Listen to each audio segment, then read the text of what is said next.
Hello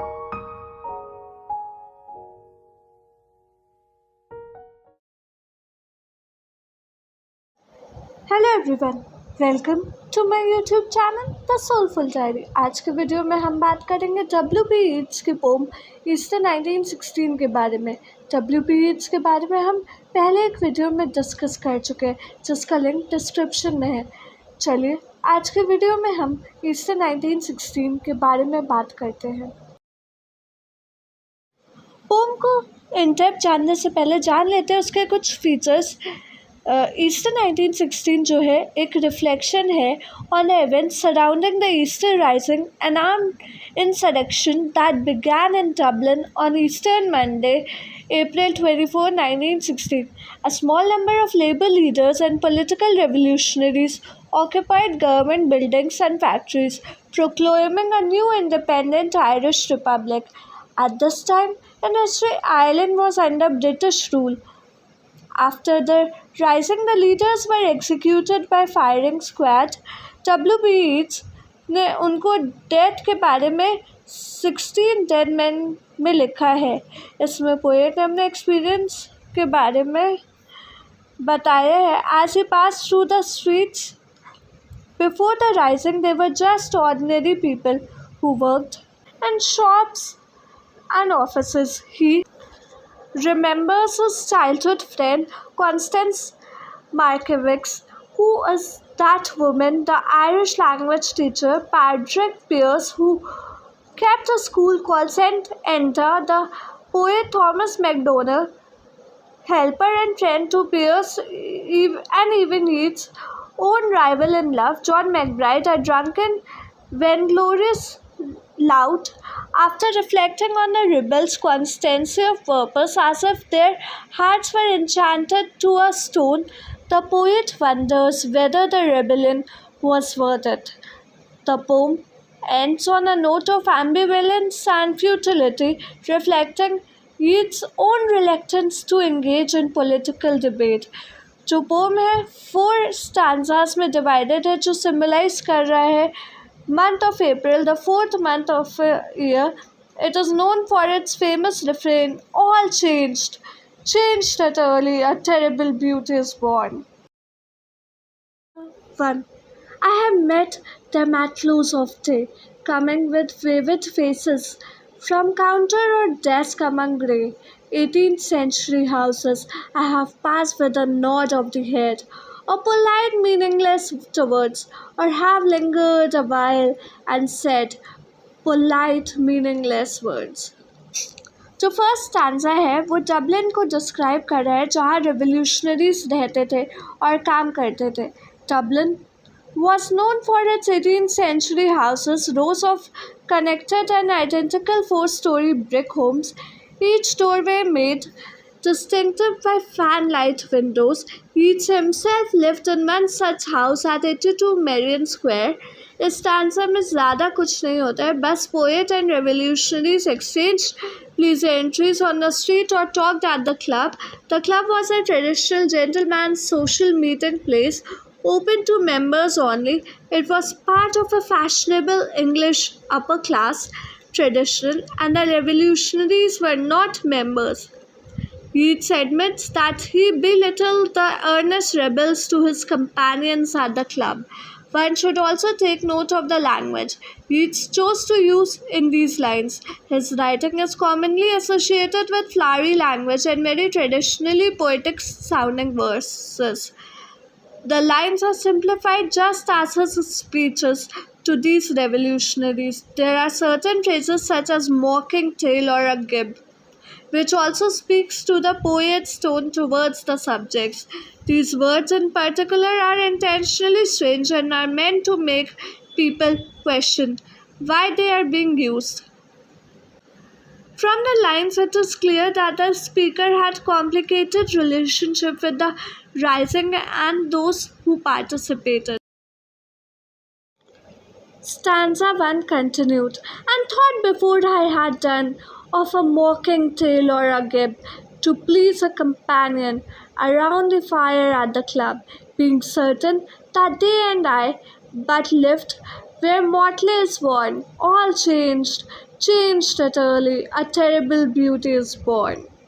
Towards the end of the stanza 1, Yeats introduces the subtle but powerful metaphor of motley. To wear motley is to wear different colors combined.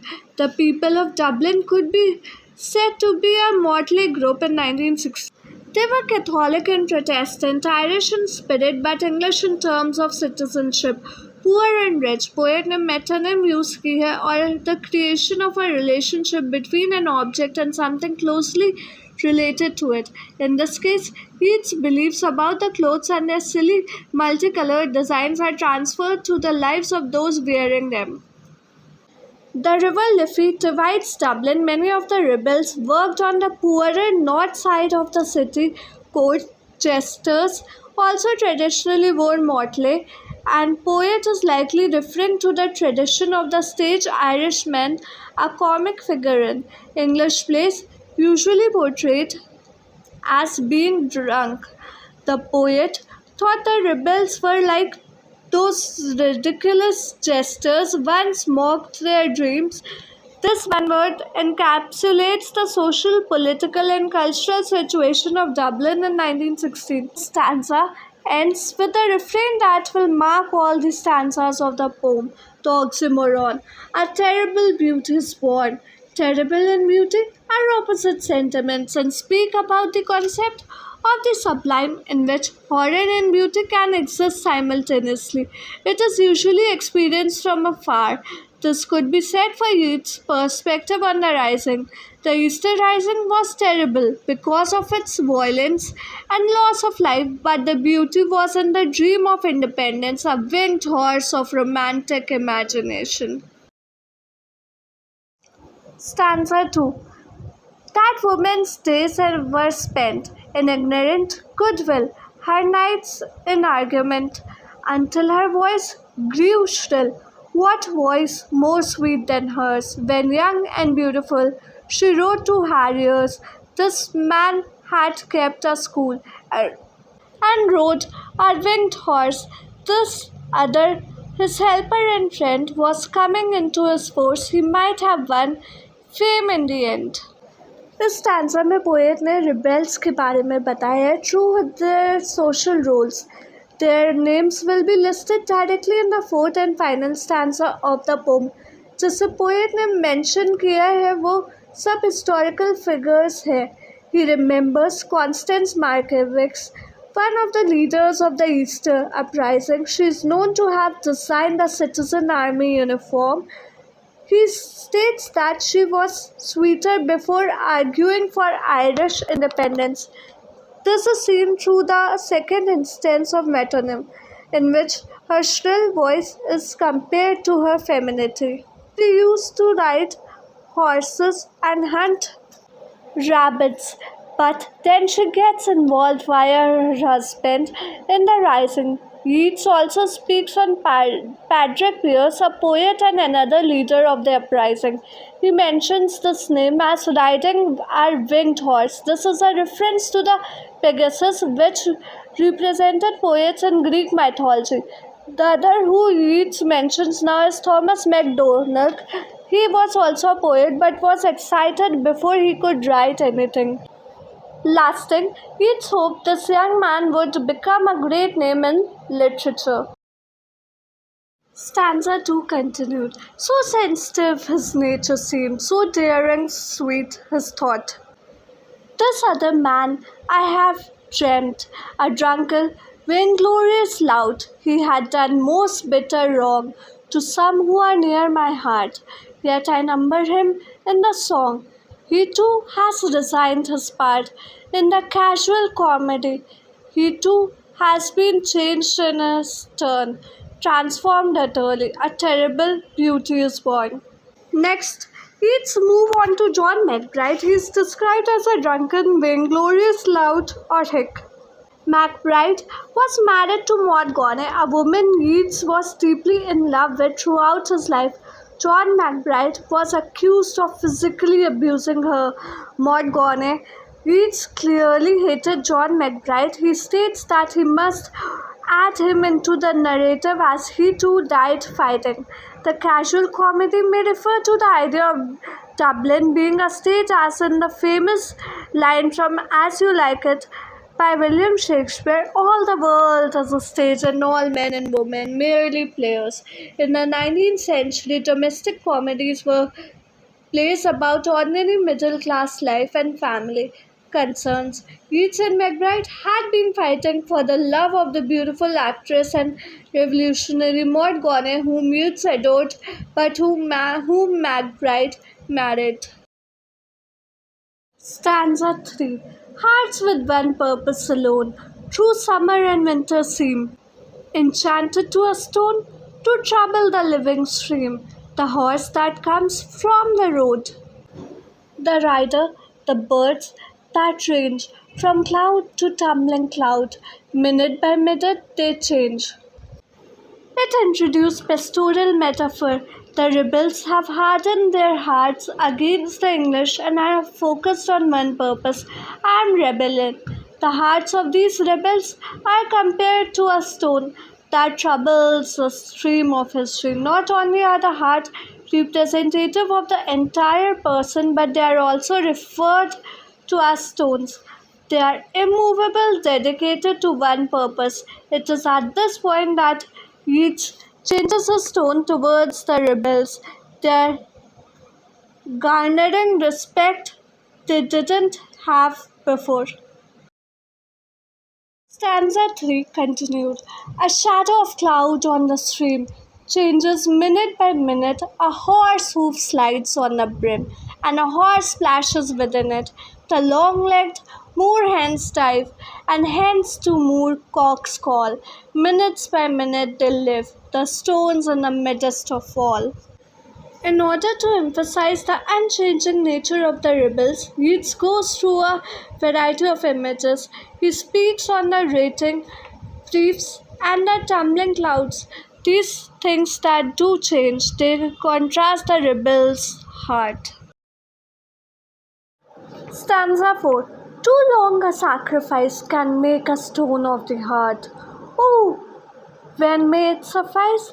That is heaven's part. Our part to murmur name upon name, as a mother names her child when sleep at last has come on limbs that had run wild. What is it but nightfall? No, no, not night, but death. Was it needless death after all? For England may keep faith. इसमें poet ने एक significant question पूछा है about the rising and the subsequent execution. Was it needless death after all? Was it all worth it? Did the rebels feel so much love for their country that they were willing to sacrifice their lives? And what good is Ireland if the dreamers are dead? The immediate political issue that arises is that England was on the verge of granting Ireland status as an independent or free state, which would allow it to have its own parliament. The granting of independence had been set aside during World War because the English requires Irish support of the war. Stanza 4 continued. For all that is done and said, we know their dream enough to know they dreamed and are dead. And what if excess of love bewildered them till they died? I write out in a verse MacDonagh and McBride and Conley and Pierce, now and in time to be, wherever cream is worn. I changed it early, a terrible beauty is born.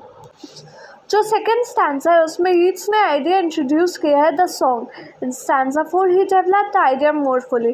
In Irish political ballad tradition, naming the names of martyrs was important.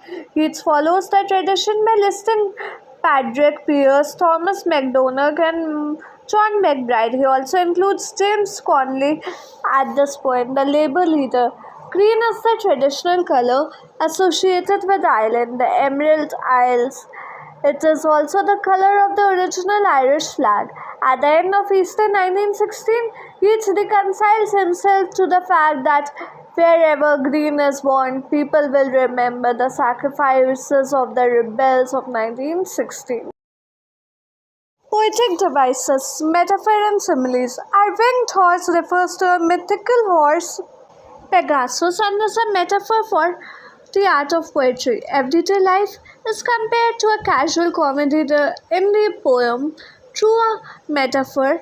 In the lines, too long a sacrifice can make a stone of the heart. The heart is a metaphor for human feelings, and the stone is a metaphor for the numbing of these feelings through excessive sacrifice. What is it but nightfall? No, no, no, but not night but death. In these lines, death is compared to nightfall and sleep, but then the speaker corrects himself and says that death is just death. It cannot be described with a metaphor. Alliteration and assonance. A terrible beauty is born. So sensitive his nature seemed. No, no, not night but death. To know they dreamt and are dead, transformed utterly, a terrible beauty, coming with vivid faces, assonance of I sounds, a shadow of clouds on the stream, assonance of O sound and A sounds. The long-legged moor hens dive, assonance of O sound. Irony. The speaker's relationship to the executed rebels contains situational irony. He describes meeting them and passing with polite, meaningless words. He also admits to having mocked them while sitting around a fire at a club in order to make friends laugh. Yet the unexpected result of the Easter Rising is that they become transformed by the events into something larger. The poem ends by naming MacDonagh, McBride, Conley, and Pierce directly and saying that they will be remembered now and in time to be.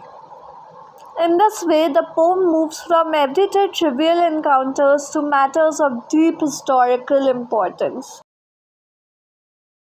Themes. Change. The poem is about the pursuit of change by Ireland citizens who were tired of British rule and empty promises of home rule.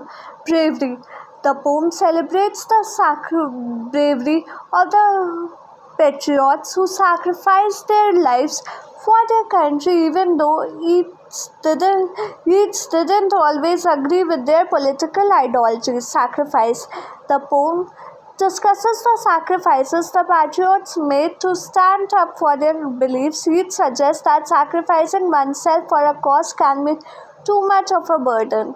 Immortality. The poem incorporates religious imagery such as references to heaven and fate to immortalize the leaders of the Easter Rising. Heroism. The poem examines the nature of heroism and how it contrasts with everyday life. Yeats questions the necessity of the rebels' actions but admires their determination. Ambivalence. Yeats conveys his ambivalence towards the violent insurrection through rich symbolism and thematic depth. Easter 1916 जो है वो celebrate करता है martyrs को Easter uprising के N Irish nationalist rebellion against the British rule in 1916. Thank you. I hope आज की video पसंद आई. अगर अच्छी एंड इन्फॉर्मेटिव लगी तो like, share and subscribe to my channel. हमें कमेंट करके बताइए कि आप किस टॉपिक में वीडियो देखना चाहते हैं. मिलते हैं कल एक और इन्फॉर्मेटिव वीडियो के साथ शाम 4 बजे.